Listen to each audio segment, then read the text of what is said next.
예, 이제 시간이 되었습니다. 자, 오늘은 창세기 7장부터 읽기로 했죠.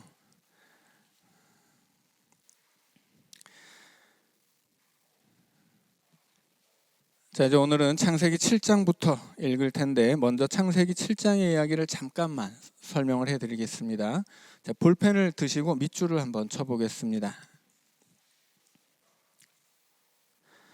7장 1절에 보면 세 번째 줄에 의로움 나오죠. 의로움을 내가 보았음이니라. 의로움을 내가 보았음에 밑줄을 쭉 쳐주세요. 자, 그리고 그 앞으로 가서 6장 20절에 보면 종류대로 각기 둘씩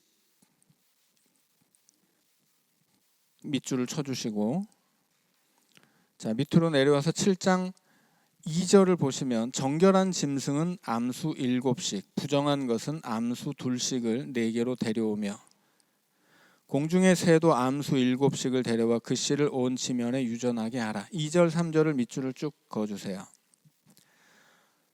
5절로 가면 노아가 여호와께서 자기에게 명하신 대로 다 준행하였더라 했죠. 다 준행까지 5절 첫 번째 줄을 밑줄을 쭉 그어주세요.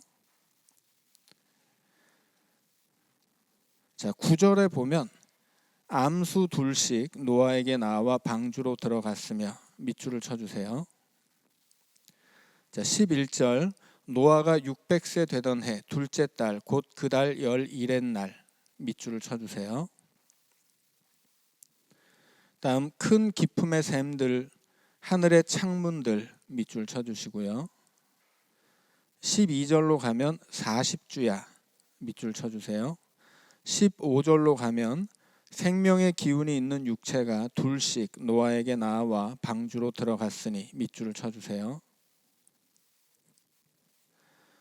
7장 24절 보시면 150일을 땅에 넘쳤더라. 24절에 밑줄 쳐주세요. 그리고 8장으로 가면 8장 1절 하나님의 바람 밑줄 쳐주시고, 8장 2절에 기품의 샘과 하늘의 창문이 닫히고 밑줄 쳐주시고, 4절에 8장 4절에 일곱째 달 곧 그 달 11의 날 밑줄 쳐주세요.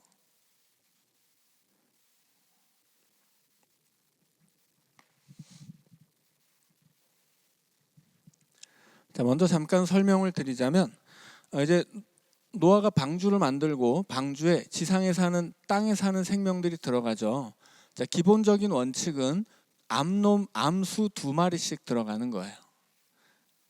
암수 2마리씩. 그러니까 한 쌍이 들어가는 거죠.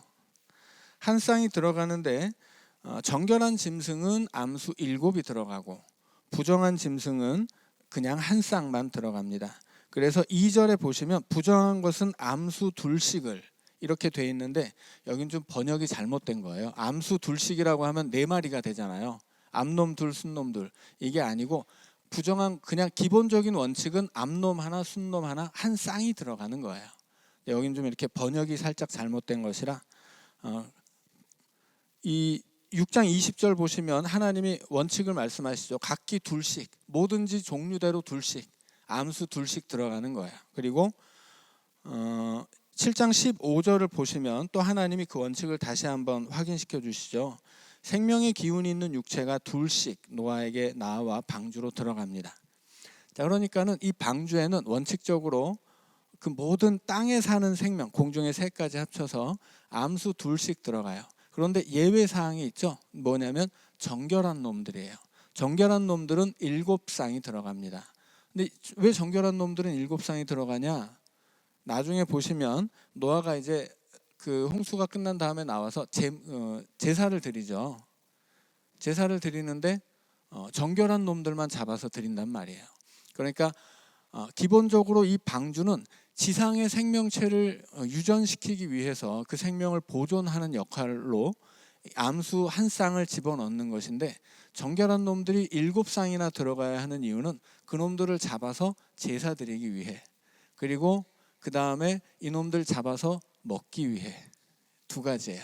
우선적인 목적은 이것들 잡아서 이제 하나님 앞에 제사를 드리는 거죠. 그러니까 제사도 드리고 잡아 먹기도 해야 되는데 한 쌍만 있으면 안 되잖아요. 부정한 놈들은 뭐 제사를 드리지도 못하고 잡아먹지도 못하기 때문에 그 놈들은 이제 한 쌍만 있으면 되는 것이고, 정결한 놈들은 제사도 드리고 잡아먹기도 해야 되기 때문에 이제 7쌍씩 넣어 놓는 거예요. 자, 그리고 이제 하나님이 7장 1절에서 노아가 특별한 이유는 그 노아의 의로움을 볼 수 있었기 때문이죠. 하나님이 노아의 의로움을 보셨어요. 그 의로움이 뭐냐면 5절에 보면 노아가 여호와께서 자기에게 명하신 대로 다 준행하였더라 이거예요. 이것이 바로 의인의 행동이죠. 하나님이 보실 때 의인은 하나님의 말씀을 다 행하는 사람이에요. 하나님의 말씀을 다 행하는 사람은 구원받는다 하는 이야기를 하고 있는 거죠. 자, 그리고 11절에 보시면 큰 기품의 샘들이 터지며 하늘의 창문들이 열려요. 8장 2절로 가면 그 기품의 샘과 하늘의 창문이 닫힙니다.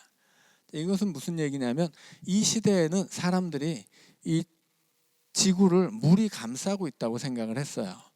왜냐하면 이제 하늘에서 막 비가 내리잖아요.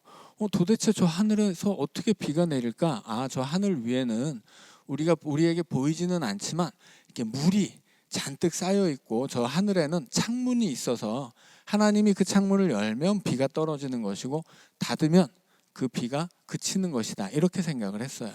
그리고 지상을 보면 이 세상에는 뭐 산도 있지만 뭐 강도 있고 바다도 있잖아요. 샘이 솟아나기도 하고 이 물들은 어디서 나올까 생각을 해보니까 우리가 잘 알지는 못하지만 땅 아래쪽에는 물이 이렇게 잔뜩 있어서 저 하늘 위에도 물이 있고 땅 밑에도 물이 있어서 우리가 사는 세상은 이렇게 물로 둘러싸여 있고 하늘에는 하나님이 내신 창문이 있어서 그 창을 열었다 닫았다 해서 비를 내리고 또 그치게도 하시고 땅에는 샘이 있어서 깊은 곳에 샘이 있어서 거기서 물이 솟아나와서 샘이 되기도 하고 뭐 우물이 되기도 하고 강물이 되기도 하고 바다가 되기도 하는구나 이제 그렇게 생각을 했던 거예요. 그래서 여기 나오는 큰 기품의 샘들, 하늘의 창문들 이것들은 이 고대인의 눈으로 본 세상이에요. 그래서 이 시대의 사람들은 세상을 그렇게 본 거예요. 오늘 우리는 지구가 둥그런 걸 알고 있지만 옛날 사람들은 다 이렇게 평평하다고 생각을 했죠. 그래서 이렇게 평평하게 생긴 세상에 하나님이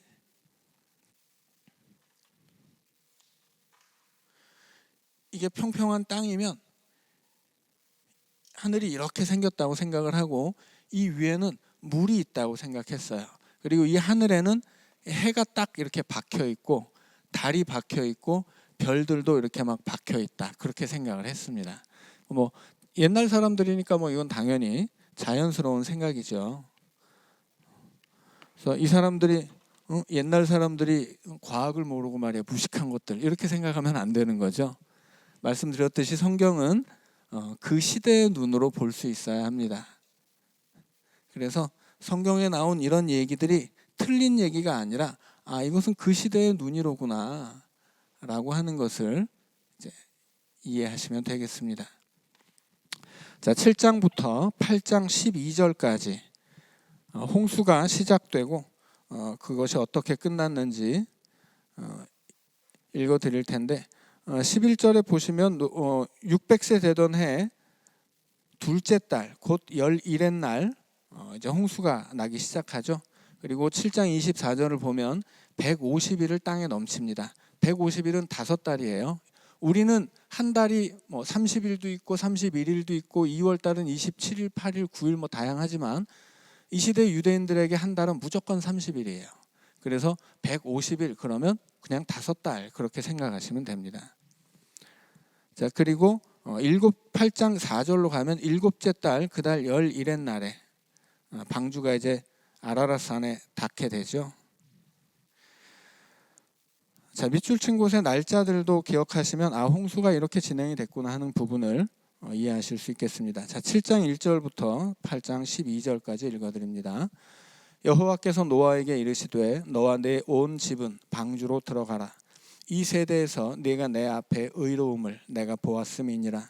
너는 모든 정결한 짐승은 암수 7씩 부정한 것은 암수 2씩을 네게로 데려오며 공중의 새도 암수 7씩을 데려와 그 씨를 온 지면에 유전하게 하라. 지금부터 7일이면 내가 40주야를 땅에 비를 내려 내가 지은 모든 생물을 지면에서 쓸어버리리라. 노아가 여호와께서 자기에게 명하신 대로 다 준행하였더라.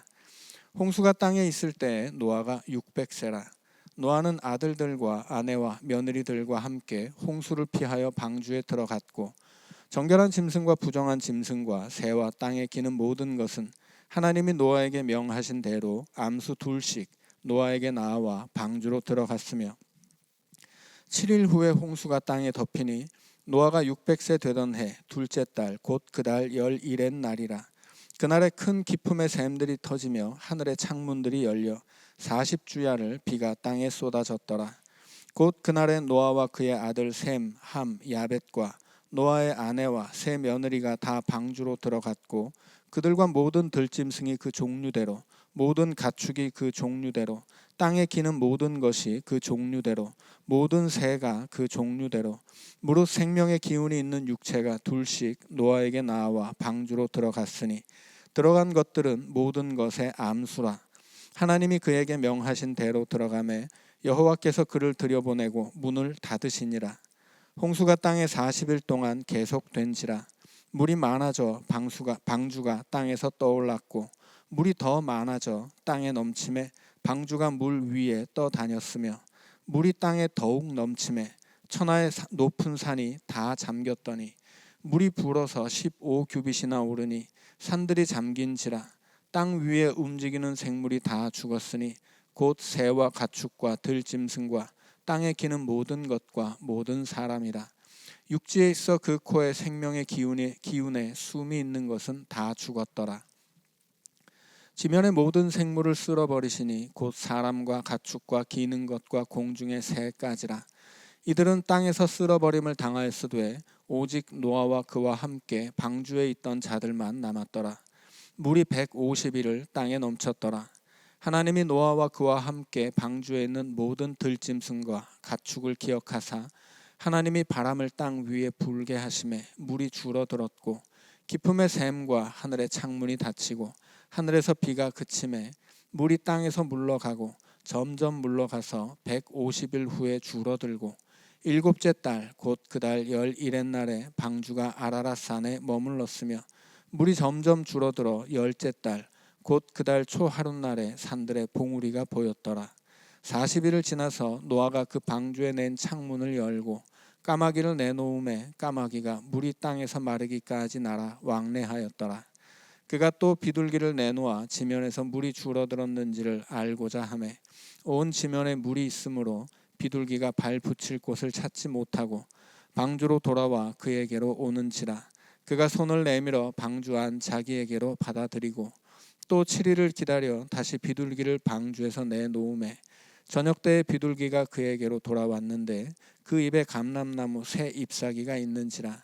이에 노아가 땅에 물이 줄어든 줄을 알았으며 또 7일을 기다려 비둘기를 내놓음에 다시는 그에게로 돌아오지 아니하였더라. 자, 이제 홍수가 내리고 지상에 있는 생물이 다 죽은 다음에 다시 그 물이 빠질 때까지의 이야기입니다. 7장 20절에 보면 15규빗이 올랐다고 그러죠. 이제 처음에 홍수가 내려서 물이 이제 차오르기 시작하고 더 많이 차오르고 더욱 많이 차오르고 계속 이렇게 물이 고조되고 있다는 걸 말씀드리죠. 그리고 어디까지 고조됐냐면 천하의 높은 산이 다 잠겼어요. 세상의 가장 높은 산까지 다 잠기고 그로부터 15규빗이 더 이제 차올랐다고 합니다. 한 규빗은 이 시대 어느 정도 길이였냐면 이거예요. 이 손가락 끝에서부터 팔꿈치 끝까지가 한 규빗입니다. 그런데 이게 사람마다 키가 다르니까 이 길이도 좀 다르죠. 그래서 이 시대에 이 규빗이 정확히 오늘날의 치수로 몇 센치였는지는 몰라요. 여튼 손가락 끝에서부터 이 팔꿈치 끝까지를 한 규빗으로 했어요. 그래서 길게 잡으면 50cm, 짧게 잡으면 40cm 그렇게도 잡을 수 있습니다. 그래서 대략 보통은 그냥 50cm 정도 아니겠냐 그렇게 어림짐작을 해요. 50cm를 어림짐작으로 한다면 15규빗이면 어떻게 되겠어요? 5m에다가 2.5m니까는 7m, 세상에서 가장 높은 산보다도 한 7.5m 정도가 더 물이 쌓였다 하는 얘기죠. 그래서 결국은 이제 땅 위에 살던 생물은 다 죽었다 하는 이야기입니다. 자, 그 다음에 이제 8장 13절부터 이제 19절까지는 그 방주에서 나오는 이야기입니다. 자, 이제 다음 해로 넘어가죠. 601년 첫째 달, 곧 그 달 초 하룻날이에요. 이건 노아가 600살 되던 해에 홍수가 내렸다고 했죠. 그리고 그 홍수가 마무리된 것이 그 해 마지막 날까지예요. 그리고 이제 노아가 601살이 되던 해, 그 해가 601년이죠. 노아 601년이에요. 첫째 달, 그 달 초하루, 그러니까 601년 1월 1일, 그러니까 새날이 열리는 거죠. 새날이 열리는, 그 땅 위에 있었던 그 홍수의 모든 기운이 싹 거치고 새날이 열리는 것이 이제 노아 601년 1월 1일입니다. 새 세상이 열렸다는 이야기예요. 그래서 7장 1절부터 8장 12절까지의 이야기는 말하자면 역창조예요. 창조된 것을 싹 쓸어버리는 거죠. 그리고 이제 8장 13절부터는 재창조입니다. 자, 읽어드립니다. 601년 첫째 달, 곧 그 달 초하룻날에 땅 위에서 물이 거친지라. 노아가 방주 뚜껑을 제치고 본즉 지면에서 물이 거쳤더니 둘째 달 21의 날에 땅이 말랐더라. 하나님이 노아에게 말씀하여 이르시되 너는 내 아내와 내 아들들과 내 며느리들과 함께 방주에서 나오고 너와 함께 한 모든 혈육 있는 생물 곧 새와 가축과 땅에 기는 모든 것을 다 이끌어내라. 이것들이 땅에서 생육하고 땅에서 번성하리라 하시매 노아가 그 아들들과 그의 아내와 그 며느리들과 함께 나왔고 땅 위의 동물 곧 모든 짐승과 모든 기는 것과 모든 새도 그 종류대로 방주에서 나왔더라. 자, 이제 8장 20절부터 9장 29절, 9장 끝까지는 이제 방주가 노아의 홍수가 끝나고 이제 새로운 세상이 시작되면서 하나님이 노아와 함께 다시 언약을 맺어서 다시는 물로 심판하지 않겠다 약속을 주시고요. 그리고 그 이후에 노아의 타락과 그 아들들의 앞으로의 행보에 대해서도 이야기가 나오고 있습니다. 자, 펜을 드시고 한번 밑줄을 쳐볼까요? 8장 20절 노아가 여호와께 제단을 쌓고 21절 사람으로 말미암아 땅을 저주하지 아니하리니 이는 사람의 마음이 계획하는 바가 어려서부터 악함이라. 밑줄 쳐주시고 22절 땅이 있을 동안에는 심음과 거둠과 추위와 더위와 여름과 겨울과 낮과 밤이 쉬지 아니하리라. 밑줄 쳐주시고 9장 1절에 복을 주시며 그 다음에 생육하고 번성하여 땅에 충만하라. 그 다음에 5절 너희의 피 곧 너희의 생명의 피 밑줄 쳐주시고 6절 다른 사람의 피를 흘리면 그 사람의 피도 흘릴 것이니 하나님이 자기 형상대로 사람을 지으셨음. 밑줄 쳐주세요. 자, 9장 9절 내 언약, 그 다음 너희와 너희 후손, 10절 모든 생물, 10절 뒤에 가면 땅의 모든 짐승에게니라. 밑줄 쳐주세요. 자, 11절로 가면 홍수로 멸하지 아니할 것이라. 땅을 멸할 홍수가 다시 있지 아니하리라. 밑줄 쳐주세요.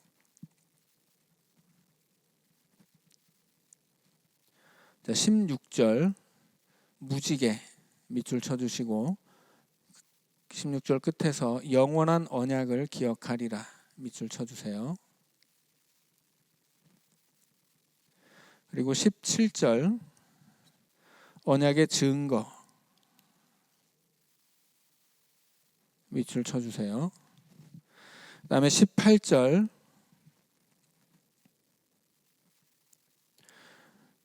노아의 아들들은 셈과 함과 야벳, 함은 가나안의 아버지. 밑줄 쳐주세요. 20절 노아가 농사를 시작하며 21절 포도주를 마시고 취하여 그 장막 안에서 벌거벗은지라.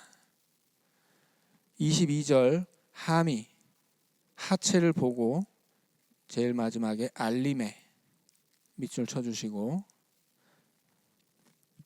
24절 작은 아들이 자기에게 행한 일 26절로 가시면 셈의 하나님 여호와 밑줄 쳐주시고 가나안은 셈의 종. 27절 야벳을 창대하게 하사 셈의 장막에 거하게 하시고 가나안은 그의 종이 되게 하시기를 원하노라. 자, 29절 950세가 되어 죽었더라.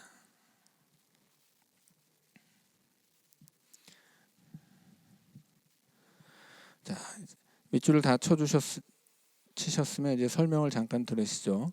자, 이제 노아가 하나님께 제단을 쌓죠. 제단을 쌓으려면 제물을 바쳐야 되는데 그때 사용된 것이 7쌍이 들어갔던 정결한 짐승들 중에 일부입니다.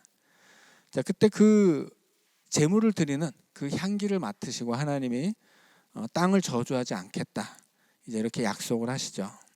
그리고 자, 22절이 되게 중요해요. 22절, 그 다음에 9장 1절, 그 다음에 9장 6절. 이 세 구절은 여기서 하나님이 재창조를 시작하신다는 이야기예요. 왜냐하면 그 처음에 하나님이 첫 번째 창조에서 하셨던 이야기가 이 세 구절에서 그대로 반복되는 것이기 때문입니다. 자, 땅이 있을 동안에는 심음과 거둠과 추위와 더위와 여름과 겨울과 낮과 밤이 쉬지 않는다라고 하는 건 뭐냐면 계절의 순환을 여기서 확정 짓는 거예요. 앞으로 땅이 있는 동안에 계절이 계속해서 운행될 것이다 하는 이야기입니다. 이것이 창세기 1장 14절에서 나왔던 이야기예요. 하나님이 세상을 창조하시고 이 세상에 계절과 때를 만드셔서 그것을 알맞게 운행하신다는 이야기를 하셨거든요. 또 1장 28절을 보면 이 세상에 창조된 생물들을 향해서 생육하고 번성하라고 하나님 말씀하시죠. 그 말씀이 9장 1절에서 다시 반복돼요. 노아와 그 아들들에게 복을 주시면서 생육하고 번성하여 땅에 충만하라. 이것은 아담과 하와에게 주셨던 말씀이죠. 사람에게 처음에 아담에게 주셨던 그 복을 다시 노아와 그의 자녀들에게 주시는 거예요. 그래서 이것이 재창조라고 말씀드리는 것입니다. 자, 생육하고 번성하라는 말은, 생육이라는 말은 뭐예요? 너도 잘 살라는 이야기고, 번성이라는 말은 네가 번성시켜라, 네가 생육할 뿐 아니라 생육시켜라 하는 이야기예요. 그것이 사람에게 주어진 하나님의 사명입니다. 우리는 나만 잘 살면 되는 사람들이 아니고 나도 잘 살지만 남도 잘 살게, 나도 잘 살지만 세상을 이롭게, 그렇게 살아야 하는 사람이라는 거예요. 왜냐하면 우리는 하나님의 형상으로 하나님이 창조하신 세상을 맡은 청지기이기 때문입니다. 자, 그래서 6절로 내려오면 다시 하나님의 형상 이야기가 나오죠. 그 앞에 너희의 피, 너희 생명의 피, 여기 왜 밑줄 쳤냐면 생명을 피째 먹지 말라고 해요. 왜냐하면 그 피에는 생명이 담겨 있기 때문이라고 합니다. 그러니까 이것은 뭐 피를 귀하게 여긴다는 이야기가 아니고 그 피에 담긴 생명을 귀하게 여긴다는 뜻이에요. 하나님이 창조하신 모든 생명은 하나님의 소유이기 때문에 중요한 것이고, 그 생명을 보존하도록 우리에게 주신 보존하라는 것이 우리에게 주신 사명이거든요. 그러니까 생명을 함부로 해쳐서는 안 돼요. 비록 그것을 잡아먹을 때라도 그것의 귀중함을 알고 먹어야 된다고 하는 거예요. 그러니까 이제 하나님이 야, 뭐든지 다 먹어도 돼 이렇게 말씀하시는데, 우리가 먹어도 된다고 해서 이거 내 마음대로 막 다 잡아 죽여도 된다는 뜻이 아니라는 거죠. 내가 먹어도 나에게 먹히는 것들은 뭐예요? 나를 위해 죽는 거죠. 뭐 좀 더 고귀하게 얘기한다면 내가 먹는 것들은 나를 위한 순교자들이에요. 생명은 생명을 먹고 살죠. 그래서 우리는 다른 생명을 먹음으로써 내 생명을 유지시키니까 우리의 생명은 수많은 생명들을 통해서 살아가고 있는 거거든요, 우리는. 그런데 내가 그 생명들의 주인이라고 해서 이것들을 별것 아닌 것처럼 여기면 안 된다고 하는 거예요. 우리에게 생명을 주는 것들은 다 하나님이 주신 질서 안에서 우리를 위해 그것을 바치는 것인데, 그 생명 우리가 먹더라도 귀하게 여겨야 될 것이고, 특히나 사람을 해쳐서는 안 돼요. 그래서 왜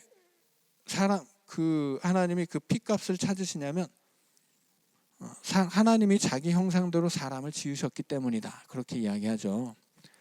그래서 사람이라고 하는 존재는 그렇게 귀한 존재다라고 하는 거예요.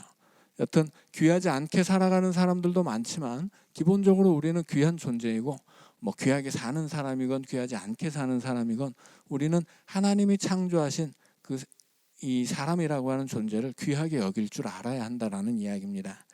어쨌건 이 모든 이야기들은, 이 세 가지 이야기는 다 첫 번째 창조에서 나왔던 하나님의 말씀이 다시 반복되고 있습니다. 그것은 지금 노아를 통해서 세상을 재창조하시기 때문이에요.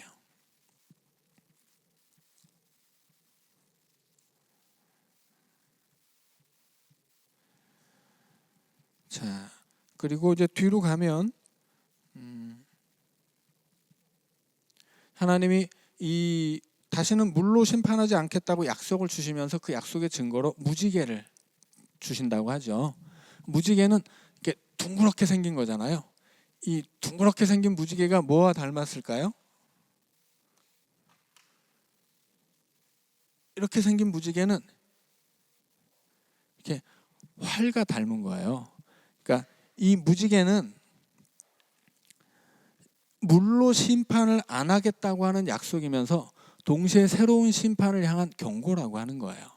그러니까 노아에게 주신 무지개 언약이라고 하는 게 앞으로 너네 절대 심판이 없어, 그러니 안심해, 이런 얘기가 아니라고 하는 거죠. 이 무지개 자체는, 이 무지개는 고대 세계에서 항상 이 활을 비유하는 것이 무지개예요. 그래서 이 무지개는 하나님이 물로 심판을 안 하겠다는 약속이지만 또 다른 심판을 예고하고 그것을 경고하는 의미로 주신 거예요. 그래서 비가 내릴 때마다 우리는 무지개가 뜨면, 요즘엔 무지개 보기 어렵지만 옛날엔 좀 많이 떴던 것 같아요. 그 무지개를 보면 그 무지개를 보면서 무엇을 생각하라고 하는 거냐면, 우리가 원래는 이 비가 40일 동안 내려서 온 세상이 다 물에 잠겨서 다 죽었어야 되는 죄인인데 하나님이 물로는 심판을 안 하신다고 했지, 아이고 감사하다, 이거 생각하라는 거예요. 그러나 물로는 심판을 안 하지만 이제 창세기 조금만 가면 무슨 심판이 나와요? 소돔과 고모라를 향한 불심판이 나와요. 물로는 심판을 안 하는데 이제 까딱 물에 빠져 죽는 게 아니라 까딱 잘못하면 이제 우리 불에 타 죽게 생겼구나, 이제 그걸 생각하라고 하는 거예요. 하나님이 물로 심판할 일은 없지만 그렇다고 해서 심판이 없는 건 아닙니다. 그래서 하나님이 하늘에 무지개를 걸어놓고 비가 올 때마다 그 비가 처음에 이 땅을 심판했었던 것인데, 그걸 볼 때마다 하나님이 물로 심판하지 않지만 우리가 지금 심판을 받아 마땅한 죄인이라는 것을 기억할 것이며, 앞으로 또 다른 불의 심판이 있다고 하는 것, 그 영원한 심판이 있다는 것을 기억하라는 의미로 무지개를 주신 거예요. 그러니까 여기서 노아의 언약에서 무지개를 주고 이것이 언약의 증거인데 앞으로는 심판이 없다, 그런 얘기 절대 아니라는 말씀입니다. 자, 18절부터는 이제 노아와 그 아들들의 이야기가 나오죠. 자, 노아에게는 셈과 함과 야벳이 있는데 특별히 함은 가나안의 아버지라고 이야기를 하죠. 함에게서 주목하는 것이 가나안이라고 하는 거예요. 자, 그런데 20절에 보면 노아가 농사를 시작했다고 하죠. 이것은 직역하면 노아가 흙의 사람이 되기 시작했다, 이거예요. 한번 지난 시간에 말씀드렸죠. 그래서 노아가 6장 9절, 7장 1절을 보면 이씨 최다카예요. 의로운 사람이었다고 하는 거죠. 그런데 갑자기 이 9장 20절로 오니까 이씨 하 아다마가 됩니다. 의의 사람이었던 노아가 땅의 사람이 돼요. 그리고 땅의 사람이 되기 시작했다, 그렇게 이야기를 합니다. 그래서 포도나무를 심고 포도주를 마시고 취하여 장막 안에서 이제 벌거벗죠. 여기서 벌거벗었다고 하는 것은 에덴 동산에서 아담과 하와가 벌거벗잖아요. 선악과를 먹은 다음에. 그러니까 원래부터 벌거벗고 있었겠지만 그 전에 몰랐죠. 근데 그것이 벌거벗은 것을 이제 알게 되었고, 그 벌거벗음이 뭐 말하자면 죄악으로 인한 수치예요. 그래서 지금 여기서 노아가 타락했다는 얘기를 하고 있는 거예요. 의인이었던 노아가 땅의 사람이 되기 시작해서 이제 아담과 하와가 벌거벗었던 것처럼 술 먹고 벌거벗었다. 그리고 그것을 보고 함의 아들, 그 가나안의 아버지 함이 22절 끝에 보면 알리메라고 밑줄을 쳤죠. 3장 11절을 보면 하나님이 누가 너에게 그걸 알게 했느냐, 이렇게 물어보세요. 알게 했다라는 말은 다른 말로 바꾸면 뭐냐면 고발했다는 거예요. 고발했다는 거. 제가 벗었어요, 이렇게 고발하는 거예요. 제가 도둑질을 했어요, 고소하는 거랑 똑같아요. 성경 안에서 죄를 고발하는 사람은 누구냐면 마귀예요. 그래서 마귀는 죄짓도록 유혹하고 그 죄에 빠뜨리는 존재이면서 동시에 그렇게 유혹해서 죄짓게 된 사람들을 고발하는 존재예요. 고발한다는 건 무슨 뜻이에요? 저놈도 나랑 같이 심판받게 해주세요 하는 거죠. 우리가 요한계시록을 배울 때 그때 배웠지만 마귀의 기본적인 전략은 같이 죽자는 거예요. 마귀에게는 이미 심판이 예정되어 있죠. 마귀가 우리를 유혹하는 이유는 같이 죽자고 하는 거예요. 그래서 우리의 죄를 고발하는 자가 마귀이고, 마귀라는 뜻 자체가 고발하는 자라는 의미가 있습니다. 그래서 여기서 가나안의 아버지 함이 했던 얘기는 마귀가 하는 일과 똑같았다는 거예요. 죄를 고발하는 것, 죄를 참소하는 것, 그 마귀의 역할을 한 것이 바로 가나안의 아버지 함이고, 그렇기 때문에 함과 그의 자손 가나안이 함께 저주를 받습니다. 성경 안에서 아버지와 아들은 구별되지 않는 하나의 존재일 수 있거든요. 자, 그래서 노아가 타락하고 그 타락한 모습을 함이 고발하고 그런 일들이 벌어지면서 이제 하나님의 재창조 사역을 맡았던 노아의 가족들이 타락하고 그 이후로 바벨탑까지 이어지게 됩니다. 자, 9장부터 읽어드리겠습니다. 하나님이 노아와 아들들에게 복을 주시며 그들에게 이르시되 생육하고 번성하여 땅에 충만하라. 8장 20절부터 읽었나요?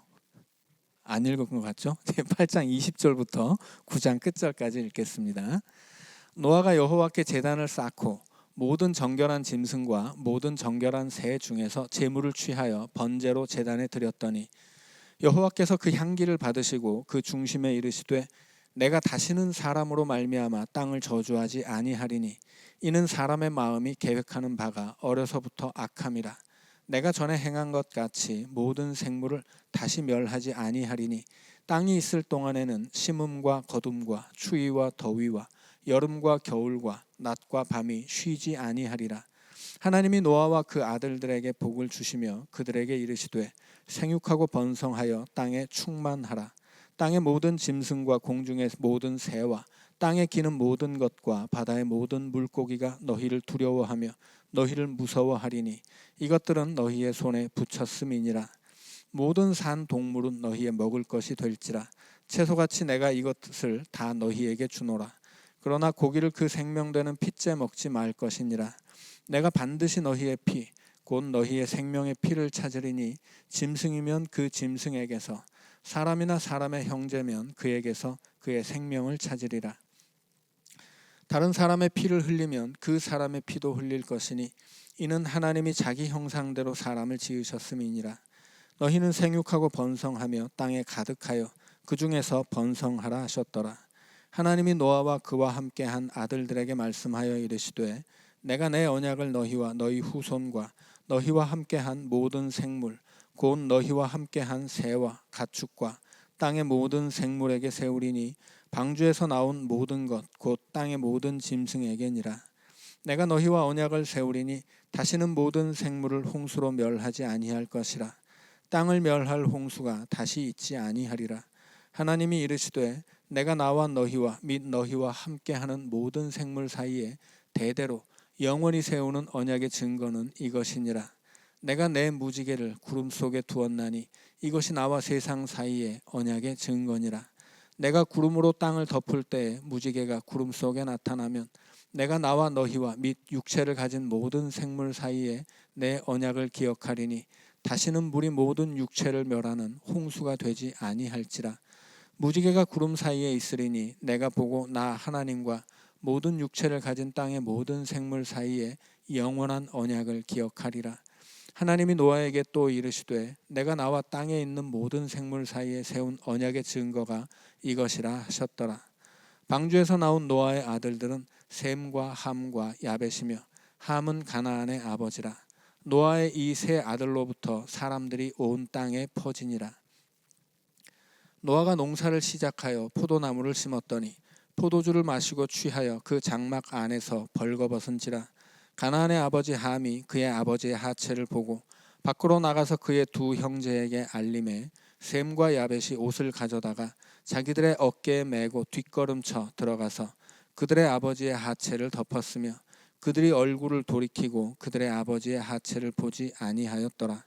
노아가 술이 깨어 그의 작은 아들이 자기에게 행한 일을 알고 이에 이르되 가나안은 저주를 받아 그의 형제의 종들의 종이 되기를 원하노라 하고 또 이르되 셈의 하나님 여호와를 찬송하리로다. 가나안은 셈의 종이 되고 하나님이 야벳을 장대하게 하사 셈의 장막에 거하게 하시고 가나안은 그의 종이 되게 하시기를 원하노라 하셨더라. 홍수 후에 노아가 350년을 살았고 그의 나이가 950세가 되어 죽었더라. 아멘. 자, 여기까지 읽으면 이제 노아는 950세가 되어서 죽지요. 자, 이때가 아담서부터 햇수를 세면 2006년입니다. 그런데 이 2006년에 죽은 노아와 함께 살았던 사람이 누구냐면 아브라함이에요. 아브라함은 햇수를 세면 1948년에 태어납니다. 그래서 대략 58년 정도를 이 노아와 함께 살아요. 이게 무슨 얘기냐면 이 아브라함은 노아의 세대라고 하는 거예요. 아까 이제 그 1대 아담부터 9대 라멕까지가 창조 1세대라고 말씀을 드렸죠. 노아부터 아브라함 앞까지는 창조 2세대예요. 그런데 창조 2세대가 끝나기 전에 어떤 사건이 일어나요? 바벨탑 사건이 일어나죠. 뭐냐면 이 땅에 죄인이 가득하게 되는 거예요. 그때 다시 쓸어버려야 되는데 하나님이 앞에서 무지개 약속을 했기 때문에 쓸어버리지 않습니다. 그리고 죄인으로 가득해진 세상에서 아브라함을 불러서 구원의 사역을 시작하게 하시는 거예요. 자, 여기까지 읽고 우리 3분 쉬었다가 이어서 읽도록 하겠습니다.